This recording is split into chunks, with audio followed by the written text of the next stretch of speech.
Hola, ¿qué tal? Muy buenas noches, bienvenidos. Esto es Futuro Imperfecto por la cuenta de Instagram de El Rojas. Mi nombre es Sergio Marchi. Miren lo que ha hecho la humedad con mi pelo. Una calamidad, como decía el viejo tema de Club del Clan.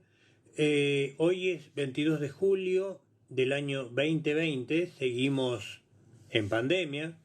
Hay 15 millones de enfermos en todo el mundo. Ya hay 9 millones de esos 15 que están recuperados. Vengo de ver las estadísticas. Argentina hoy ha trepado al puesto número 8 del total de casos. Tenemos más casos que China, por ejemplo. Cosa insólita, cosa de las estadísticas. Si nos rigiéramos por la estadística del millón enfermos por millón de población, las Islas Malvinas estarían por arriba de Argentina. El Vaticano estaría por arriba de Argentina. El país que tiene más enfermos por millón de población es Qatar. Las estadísticas son un mundo fascinante y las estadísticas son las que también determinan a veces la suerte de las canciones, la suerte de los temas en cuanto al éxito comercial. Y también la desgracia de un tema en cuanto no trepa entre los primeros 40, los primeros 100. Hay canciones que se olvidan, pero hay canciones que aún así han triunfado en términos artísticos. ¿Por qué les digo todo esto? Hoy hice una selección de 1970. Cosecha 1970. Un mix de canciones que fueron editadas ese año dentro del terreno del rock en Estados Unidos, en Inglaterra y también en Argentina. En Argentina ya hace 50 años teníamos rock. Tenemos un rock bastante avanzado, les voy a decir, por lo que somos como país, digamos, en infraestructura y sobre todo en cultura. En aquel entonces ser rockero era casi delictivo. Ahora, es casi una profesión, les diría. Por lo tanto, hice una mezcla con temas muy conocidos, temas que treparon mucho en los charts, temas que no treparon en los charts, temas que son desconocidos incluso dentro de algún disco conocido, nada intrascendente, obviamente, o tal vez sí, pero eso lo van a juzgar ustedes. Tienen la playlist ubicada en Spotify. Me pueden buscar como usuario a mí, Marchi Sergio, o bien pueden ir a la playlist de Futuro Imperfecto, 22 de julio del 2020, y ahí encuentran y chusmean todo lo que ahora les voy a contar. La playlist la inicié con un tema de un disco que sorprendió en aquellos tiempos a los críticos, a la gente del negocio discográfico también, por varias razones. Primero, porque los Beatles se habían separado y el mundo estaba en shock, por lo menos el mundo musical. Y era George Harrison el que sacaba un disco triple, que según se decía era invendible porque era muy caro, y que terminó en las primeras posiciones y consagró a George Harrison durante un tiempo no tan corto como se supone, como el Beatle más exitoso. Todo el mundo esperaba un éxito de John Lennon o un éxito de Paul McCartney, pero no, el primero en tener éxito fue George Harrison. Tiene un tema muy lindo de ese disco triple, que, vamos a ser honestos, tiene un disco que es casi entero de zapadas, producido por Phil Spector, y este tema, What is Life, es una de las mejores canciones que hizo George Harrison en su carrera solista. Dentro de un disco hermoso, es una de las canciones más hermosas. Después, una cosa que seguía siendo una novedad, el soul psicodélico. Sly and the Family Stone fue un grupo que apareció de la nada en el año 1967 con la idea de agregarle psicodelia al soul y ser una de las bandas más exitosas en ese género que ellos de algún modo inventaron. Después el contagio pasó a los Temptations, que fueron un grupo de Motown que abrazó la psicodelia tardíamente. Mientras tanto, James Brown estaba patentando el funk con esa síncopa que hacía su baterista. Pero Sly and the Family Stone era como una especie de circo ambulante, un circo muy divertido. Eran hippies negros y había algún blanco que otro por ahí, había mujeres también. Era lo que se dice una banda integrada cuando recién en esos años se termina la segregación de hecho que existía en la sociedad estadounidense. Y después, un tema de Los Gatos, un grupo argentino liderado, como ustedes saben, por Lito Nebbia, que cumplió ayer 72 años. Ya en esta segunda parte de la historia de la banda, Lito Nebbia había incorporado, tuvo que cambiar al guitarrista, y eligió un pibe muy jovencito que tocaba muy bien la viola y que se llamaba Norberto Napolitano, a quien todos conocimos obviamente como Papo. El último disco de estudio, al menos de Los Gatos, fue El Rock de la Mujer Perdida, y el tema que le da nombre es el tema que tiene un solo de Papo, que es inolvidable, pero es un tema que ya conocemos. Entonces elegí una de las canciones más desconocidas de ese disco, que fue el último de Los Gatos, que a su vez fueron los primeros astros del rock local, porque ni Almendra ni Manal fueron tan conocidos en ese entonces, ni vendieron tantos discos. Después entramos nuevamente en terreno psicodélico, pero un terreno todavía más psicodélico que el anterior, porque en 1970 salió el primer disco solista de Syd Barrett. Syd Barrett fue el líder de Pink Floyd antes que entrara David Gilmour a la banda, el líder de Pink Floyd ya con Roger Waters adentro, el que cantaba, el que componía, el que tocaba la viola, pero se presume que el consumo de LSD le dañó la salud y eso le trajo le aceleró, le anticipó los tiempos de una esquizofrenia que quizá le hubiera venido igual por herencia familiar. Su padre había sido diagnosticado con esa enfermedad. Lo cierto es que la esquizofrenia a Syd Barrett le causó como un efecto catatónico, donde el hombre, no podía tocar demasiado, ni cantar, ni componer, ni nada. Y es ahí donde entra David Gilmour, trata de ayudarlo y no se puede. Y creo que es Gilmour o Waters el que produce el primer disco. Fue Waters, el primer disco solista de Syd Barrett llamado The Madcap Laugh, El Loco se ríe. Y de ahí esta página inquietante titulada Terrapin, que, muestra que había todavía actividad cerebral en las neuronas de Syd Barrett.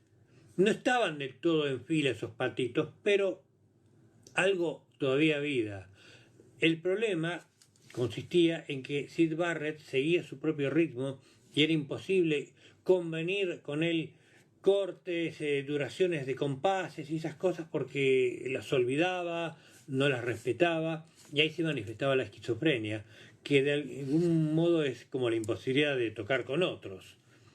Después, una banda que nunca prosperó demasiado, pero que podría haber sido una banda muy muy grande, la banda que tuvo la mayor mala suerte del planeta, se llamó Badfinger, grabaron para el sello de los Beatles, Apple Records, grabaron varios discos y algunos de ellos fueron muy exitosos. En el primero, que fue un simple, tuvieron la producción de Paul McCartney, que les dijo: muchachos, yo les doy esta canción y ustedes van a tocarla tal cual, no le pongan nada, no le agreguen nada, no cambien nada, háganla tal cual y va a ser un número 1. Le hicieron caso y efectivamente Come and Get It fue un número 1 de Badfinger. Iban a tener otras canciones conocidas, pero tanta mala suerte que los iba a desencantar del negocio de la música, los iba a poner en situaciones financieras complicadas y 2 de sus integrantes iban a elegir el suicidio y se suicidaron de la misma manera en diferentes años. Los 2 se colgaron de un árbol. ¿Qué historia esta ahora? Vamos con otra cosa.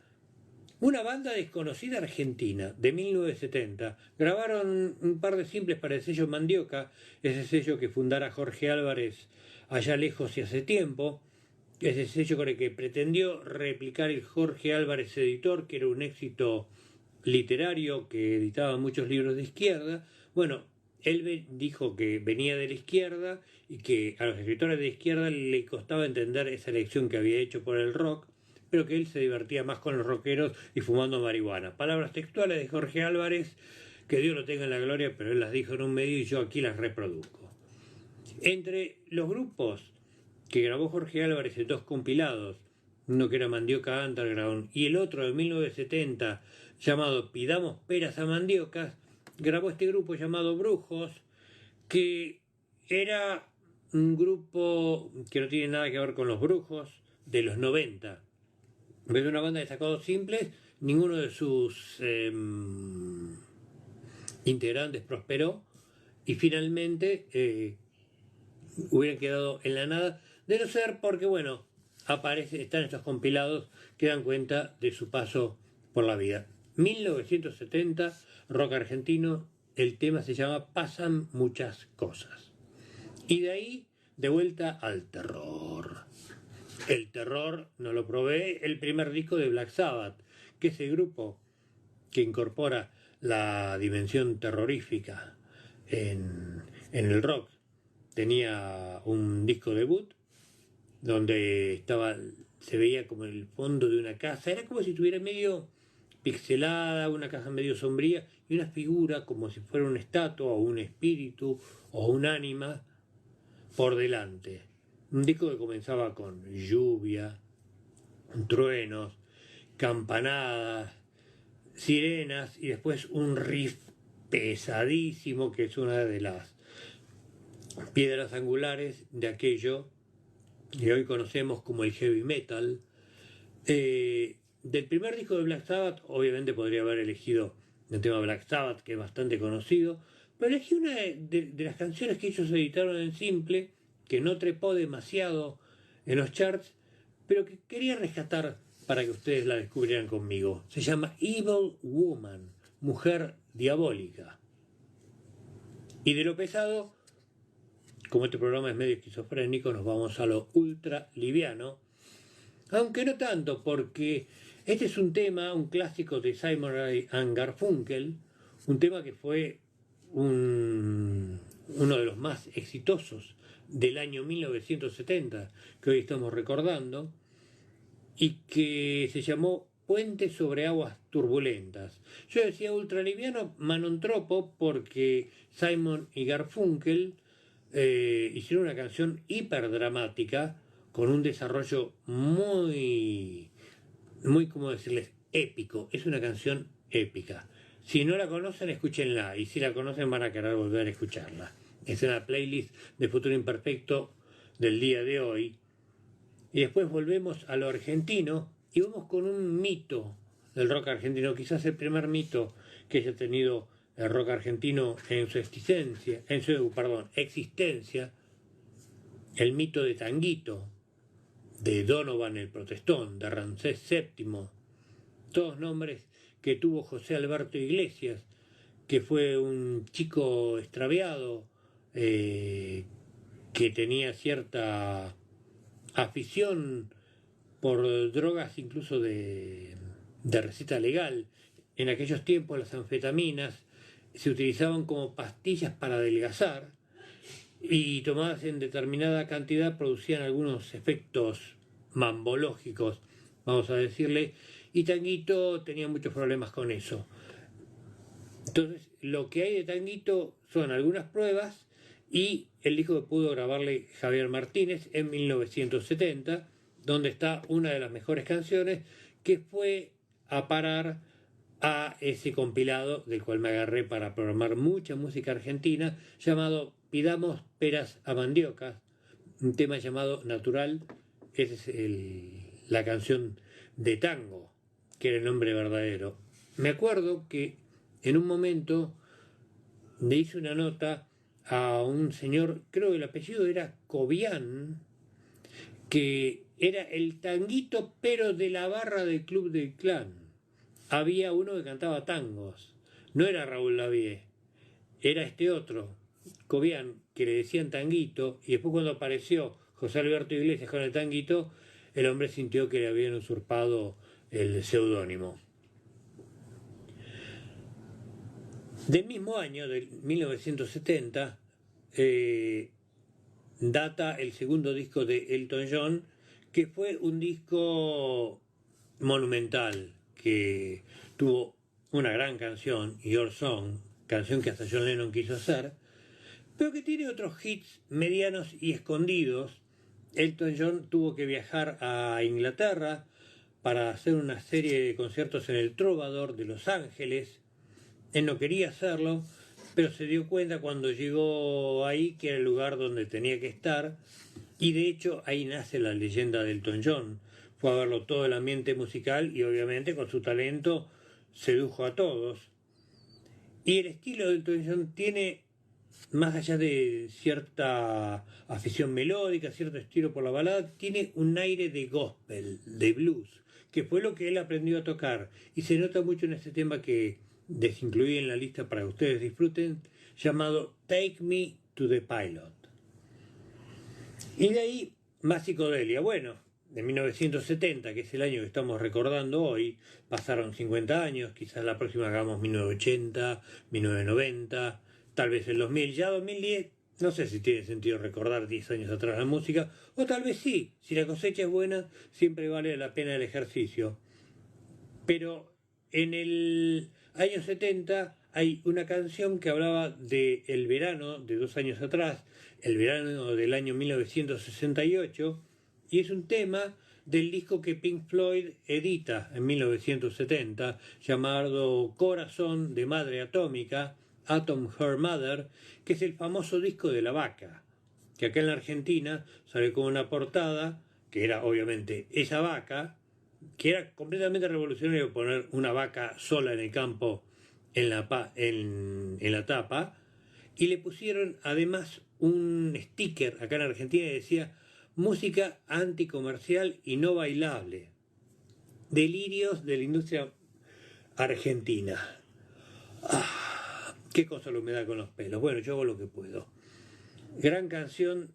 Yo diría, estaba tentado, recién lo iba a decir, una de las mejores canciones de rock argentino, uno de los mejores discos de rock argentino, 30 minutos de vida de Morris. Da para pensarlo, para analizarlo.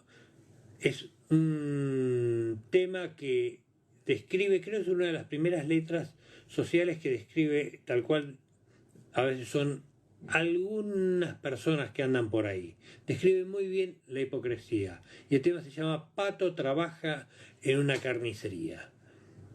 No habla de Pato el tema. Pato es simplemente como un actor de reparto. El protagonista es otro. No vamos a quedar con la duda, salvo que aparezca el libro de Morris, que sé que se está haciendo, y se revele la identidad de este Pato, pero es una de las canciones para mí más lindas de rock argentino.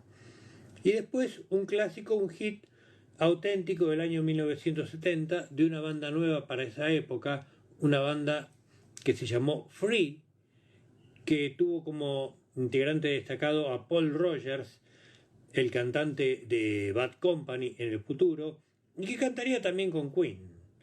Con ese Queen, bueno, él tuvo la virtud, y yo lo pude ver cuando vinieron aquí a la Argentina, de no querer sustituir a Freddie Mercury, sino de incorporar su propia manera de cantar al estilo de Queen, lo cual daba un híbrido raro para los que querían escuchar a Queen tal cual fue, pero que daba una mezcla interesante porque Paul Rogers es un gran cantante de blues y en All Right Now demostró ser un gran cantante de rock and roll. Free era como la banda nueva que iba a triunfar, pero duraron pocos discos y se separaron. Después, Papo, no Papo Blues como figura aquí en mi lista por Imperio de Spotify, sino Papo, era un tema solista de Papo que grabó bajo el aliento de Jorge Álvarez para ese Pidamos Peras a Mandioca, que hoy es protagonista de esta playlist. Papo grabó un tema que era como una especie de balada, un tema donde él toca el piano, el bajo lo toca Alejandro Medina y la batería Rodolfo García. Cosa loca, la base rítmica era un manal y una almendra. El tema es como una balada italiana así muy pesada.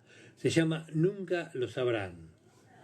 Y después un grupo canadiense llamado The Guess Who, que tuvo un éxito impresionante en 1970, que fue el mayor éxito de su carrera, llamado American Woman. Una banda con un sonido muy piola, muy interesante. El cantante Burton Cummings, un gran cantante de rock and roll, después que se separó Guess Who a mediados de los 70, si mal no recuerdo, lo pusieron a cantar melódico y fue un auténtico desperdicio. Bueno, acá lo tenemos cantando rock and roll, un hit, un clásico de la época del año 1970, que después versionaría Lenny Kravitz, American Woman. Y también para ese año aparece el primer disco de Arco Iris, la banda de Gustavo Santolaya, de Guillermo Bordarampea, Arato Catleán y Drupi Gianello. Un primer disco que lo muestra en el estado más naif. ¿Quién iba a saber que en Arco Iris se escondía un futuro gran productor de rock latino y un futuro ganador de Oscars? Nadie, era una banda de barrio bastante poco conocida, venían de Ciudad Jardín, ahí pegadito al Palomar, la zona residencial del Palomar, y pudieron grabar este primer disco llamado Arco Iris 1, que después de Gustavo Santolaya, en el año 2016, reversionaría en ese concierto que se llamó Desandando el Camino y que se presentó en el Teatro Colón y en el CCK. El año 1970 fue un año muy duro también por las pérdidas que hubo en el rock. La primera fue la de Jimi Hendrix, que murió víctima de la negligencia médica. Según cuenta la leyenda, murió por sobredosis, pero no fue así, fue una mala praxis. ¿Por qué lo acostaron a una persona que había ingerido alcohol y algún barbitúrico? Tuvo una reacción adversa y ponerla en una silla boca arriba no es una buena praxis. Por lo tanto, pero bueno, eso no se consideró ni como crimen, ni hubo investigación. Siendo Jimi Hendrix un negro rockero en Inglaterra, el caso se cerró con bastante facilidad y solamente fue abierto por los periodistas que nos interesamos en estas cosas. Por eso aquí un tema para recordarlo, que es Angel. Y después la contracara de Jimi Hendrix, Eric Clapton. Por aquel entonces, Eric Clapton sacaba el disco de Derek and the Dominos, un seudónimo donde Clapton comenzó una carrera solista, sin decir que era él, pero claro, nadie iba a comprar un disco de una banda desconocida llamada Derek and the Dominos, y salieron de rasque como una publicidad que decía Derek is Eric, dense cuenta. Y el disco era Leila, que tiene esa maravillosa canción de amor, y también tiene un montón de otras canciones que han pasado desapercibidas, y yo quería que recordásemos una que se llama I Look Away, que es la que inicia ese disco. Y después una obra maestra del Flaco Spinetta, una obra que Cristina Bustamante, la muchacha ojos de papel, la recuerda de los tiempos en que Almendra estaba en Mar del Plata trabajando en un boliche llamado Matocos, donde tocaban todos los días, y que Luis nunca había ido a Mar del Plata, y que ahí en ese ambiente compuso esta canción que iba a ser una de las canciones fundamentales del repertorio spinettiano profundo y que iba a figurar en el segundo disco de Almendra titulado Almendra 2, no Almendrados, sino Almendra 2, y la canción era Para ir. Siéntate a ver el día, mira qué gusto da. Un tema para volar directamente. Y hablando de vuelos, otra que emprendió el vuelo en el año 1970 fue Janis Joplin, que murió 15 días después de Jimi Hendrix, incluso reprochándole a Hendrix por qué se fue, por qué me dejó sola. Ella no tardaría en partir, producto de, en este caso sí, una mala combinación de sustancias, una mala noche, un accidente y el tiempo que se la llevó. Después de la muerte de Janis Joplin apareció un disco llamado Pearl y un simple que le dio su primer número uno, lamentablemente póstumo, titulado Me and Bobby McGee, que es una canción country de Chris Christopherson, que mostró que, bueno, Janis Joplin podía cantar cualquier estilo. Volvemos a la psicodelia local, un tema de un magnetismo maravilloso, un tema que tiene teclados en un grupo que no usaba teclados. Estoy hablando de Manal y de uno de los clásicos de su repertorio, quizás su página más existencial, porque hoy nací en donde Javier Martínez utiliza como esas voces ancestrales que sacan la voz de la garganta y pegan ese grito, voz gutural, le dicen. Y ahí, bueno, Javier Martínez hacía abuso de su registro grave y utilizaba algo bastante parecido a la voz gutural.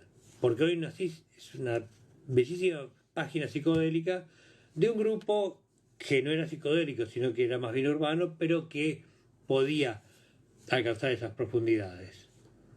En el año 1970 también salió un disco en vivo llamado Live at Leeds, y de paso homenajeamos a Marcelo Bielsa, que se consagró campeón con el Leeds, lo devolvió a la primera división, y en Leeds, en el año 1970, tocaron los Who y grabaron un disco, Live at Leeds, que es considerado también uno de los mejores discos de todos los tiempos, y de ahí esa versión monumental, apoteótica que hicieron de un tema de Eddie Cochrane, un viejo cultor de rockabilly, llamada Summertime Blues. Pues bien, en el primer año en que los Beatles no estuvieron presentes, todos sus integrantes sacaron discos. John Lennon, Ringo Starr. Yo, para no plagar la lista de temas Beatles, porque además pusimos Badfinger, elegí solamente un tema de George Harrison al principio y un tema de Paul McCartney ahora de su primer disco, que es uno de los clásicos de su repertorio. Paul McCartney hacía Maybe I'm Amazed, que era una de las canciones que después iba a tocar por siempre en sus conciertos en vivo. Hoy no sé si le está tocando, no sé si le daría la voz, porque tiene un registro muy agudo y muy gritado. Pero bueno, sabemos que cuando Paul grita, buenas cosas pasan, y hoy utiliza mucho ese recurso del grito que le permite arrimarse a notas altas que obviamente por una cuestión de edad, tiene el 78, ya no puede alcanzar, eran notas de los 30 años. Y después el recuerdo, y ya terminando casi la lista, Yo vivo en esta ciudad, de Pedro y Pablo, que es una banda que discutimos siempre si perteneció o no al rock argentino.